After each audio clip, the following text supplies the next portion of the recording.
Morning, ladies and gentlemen. Welcome to the show. Glad to have you guys here on this Friday, the 14th of June, 2024. I've seen some things there today. I've seen some pictures of Biden at the G7, the big summit they're having, And, they were doing some things like parachuting and stuff like that. I guess they're putting on a little bit of a show. And he was standing there with the crowd, and he just kind of wandered off. Well, somebody went and had to get him, bring him back. Anyway, so I just don't know. So there's an election going on right now. 4 more years. That's quite a long period in time, 4 years. Now, Did Trump just turn 78? I think he's is he 77 or 78? I think he just turned 78, didn't he? Now this is horrific what's going on over here in Gaza. 5,698 violations against children, it says.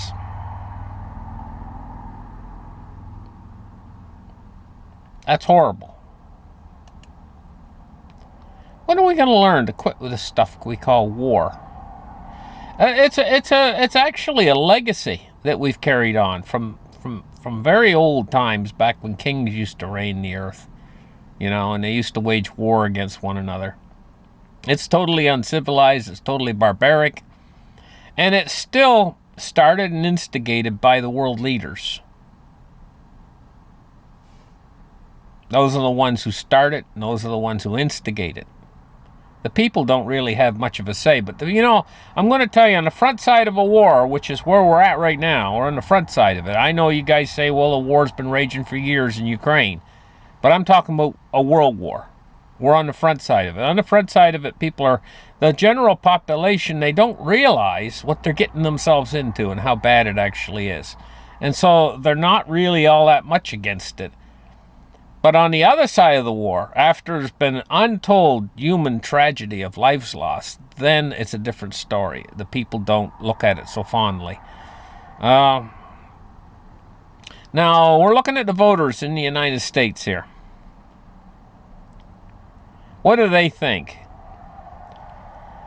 According to the Financial Times here, it says, quote unquote, most U.S. voters think Trump's criminal trial was politically motivated. Evidently, they're doing polls, the first big poll since the conviction. It says more than half of Americans and almost all Republicans believe that Donald Trump's recently completed trial in New York was politically motivated, a sign that the former president's conviction on felony charges will not dent his White House bid. The new poll from Monmouth University, the first major survey since he was found guilty on 34 counts last month, found that 57% of all voters, 57%, and 93% of Republicans thought that the New York hush money case against Trump was driven by politics rather than legal considerations. Now, a cargo ship has been set ablaze by the Houthis, so the Houthis are still at it. And why I pointed this out today is the Houthis, Russia has said that they just might start arming different enemies of the United States, because the United States is arming with long-range missiles, arming Ukraine, and giving Ukraine the go-ahead to use weapons on Russian territory.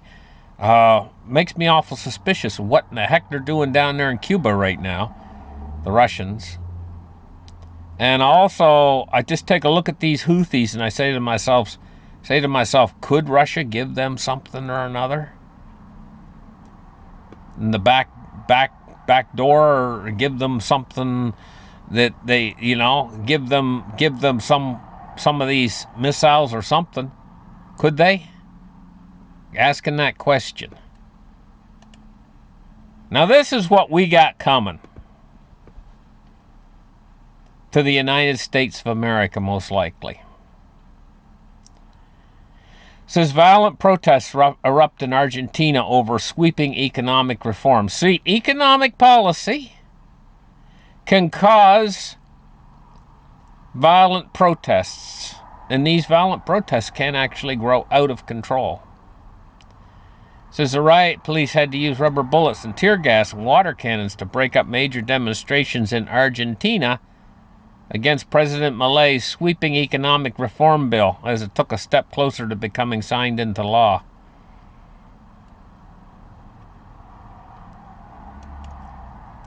Now, I'm going to tell you what. I was just talking about the United States and how this could come to the United States. And part of the reason why is see these figures here? Like in California, $114,000 a year. Do you make $114,000 a year? This is what you need, this map, to live comfortably in each state. Even Arkansas, you need $79,000 a year to live comfortably. So yeah, maybe you're living on 43,000 or even less, maybe 25,000. Maybe you're living on that. But, well, if you're making 25,000, you're probably going backwards. Probably struggling. Or, if you're making 40,000, maybe you're just barely making it from one end, start of the month to the end of the month with no savings. But, to have a decent life, this is what you need. This is pretty accurate, too. So, are you guys making this? Well, some people are making this, and some people are making a bit more. It's only going to take a bit longer for inflation to catch up with you if you're making this kind of dollars. It's going to take a little bit longer, but inflation will catch up with you too. It's already catching up in America with the people that make less than $40,000 a year. They're like the first wave. They're the first people that's going to be starting to feel it.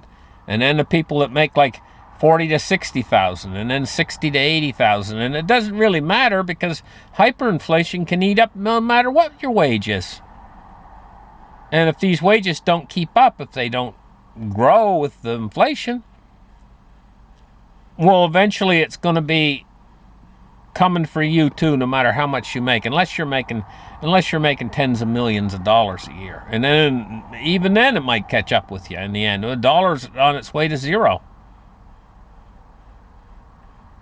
So this is a very fluid chart. Because the dollar's on its way to zero, this is a very fluid chart.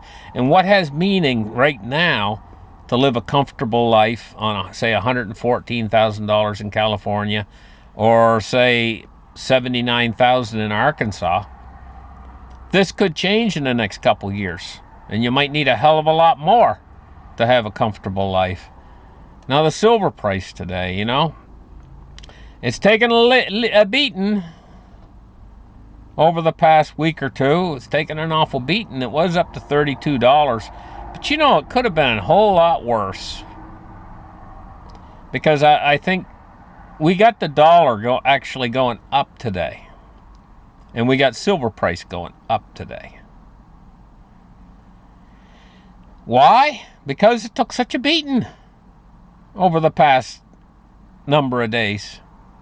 And nothing goes down in a straight line either. Just like stuff doesn't go up in a straight line, nothing goes down in a straight line.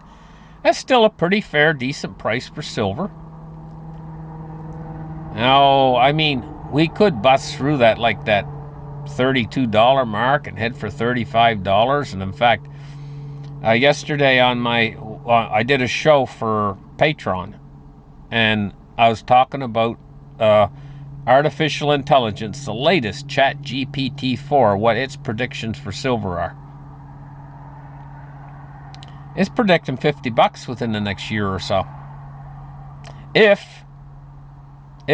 two factors, if demand continues and supply deficits continue and stuff. Well, that's probably a given that's going to happen. So under those circumstances, it's predicting like $50 an ounce, probably within about a year, maybe 2 at the most. Now, the gold price today is up $24 at $23.28. Gold didn't take quite as much of a beating in this, I don't think, as silver. But still, gold took a beating too, and now gold it's roaring up right now, right this second while I'm watching. 24.40 up at 23.28 today. Taking a look at cryptocurrency today, 66,949. So Bitcoin still hasn't broken that 72,000 mark, but it's fairly high. It's almost $67,000, 66,949. Ethereum is at 34.87, and taking a look at XRP is at 47.8 cents. Now the Dow Jones Industrial Average is off 192 points today at 38,457. It's near it. It's been staying near it. It's been bouncing around near its all-time high. It just made it over 40,000. 40,003. I guess that's the peak. And now we backed away from that a little bit. So it's down 192 points today. Taking a look at crude oil, and it's basically stayed pat. It's only dropped a penny. It's at 78.61. Now taking a look at our U.S. Treasury bonds, and we got fallen yields today. The U.S. 10 years at 4.2, and the U.S. 30 years at 4.34. And I'm going to tell you, this long end of the yield curve, they can control the short end, the overnight rate, the Fed, and they're probably going to lower that.